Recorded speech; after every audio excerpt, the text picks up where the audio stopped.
కరకరలాడే కజ్జికాయలు.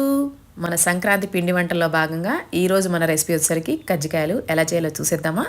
ఒక మిక్సీ జార్ చేసుకొని పావు కప్పు ఉప్మా రవ్వ వేసి మెత్తగా పౌడర్ చేసుకోవాలి. ఒక మిక్సింగ్ బౌల్లో 2 కప్పుల మైదా, 1 కప్పు గోధుమ పిండి, రుచికి సరిపడా ఉప్పు, కొంచెం బేకింగ్ సోడా కూడా వేసుకొని నెయ్యి వేసి పిండంతా కలిసేలా కలుపుకొని కొద్దిగా వాటర్ వేసుకుంటూ చపాతీ పిండిలాగా తడిపి పక్కన పెట్టుకోవాలి.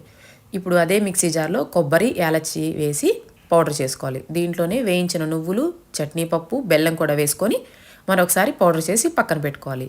ఇప్పుడు మనం తడి పక్కన పెట్టుకున్న చపాతీ పిండిని చిన్న చిన్న బాల్స్ తీసుకొని పొడి పిండి అద్దుకుంటూ స్మాల్ సైజు పూరీల్లాగా పల్చగా ఒత్తుకోవాలి. ఇలా కజ్జికాయలు చేసుకునే మౌల్డ్స్ మనకి బయట దొరుకుతాయి. అవి తీసుకొచ్చుకొని ఈ రుద్ది పెట్టుకున్న చపాతీ పిండి మౌల్డ్ మీద వేసుకొని లోపల స్టఫింగ్ పెట్టుకొని అంచుల చుట్టూ తడి చేసుకోవాలి. ఇలా తడి చేసుకోకపోతే ఏంటంటే అవి లీక్ అయిపోతాయి. ఆయిల్లో వేస్తే పిండంతా స్టఫింగ్ అంతా బయటకు వచ్చేసరికి ఆయిల్ అంతా పాడైపోతుంది. కాబట్టి ఇలా వాటర్తో తడి చేసుకొని గట్టిగా ప్రెస్ చేసుకుంటే ఈజీగా లాక్ అయిపోతుంది. ఇంకా అస్సలు ఊడదనమాట. చూడండి మన చిట్టి చిట్టి కజ్జికాయలు ఎంత క్యూట్గా ఉన్నాయి కదా.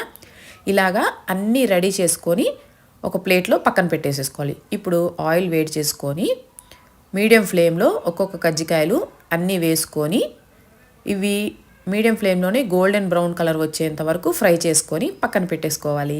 అంతే, మన క్రిస్పీ కరకరలాడే కజ్జికాయలు అయితే రెడీ అనమాట.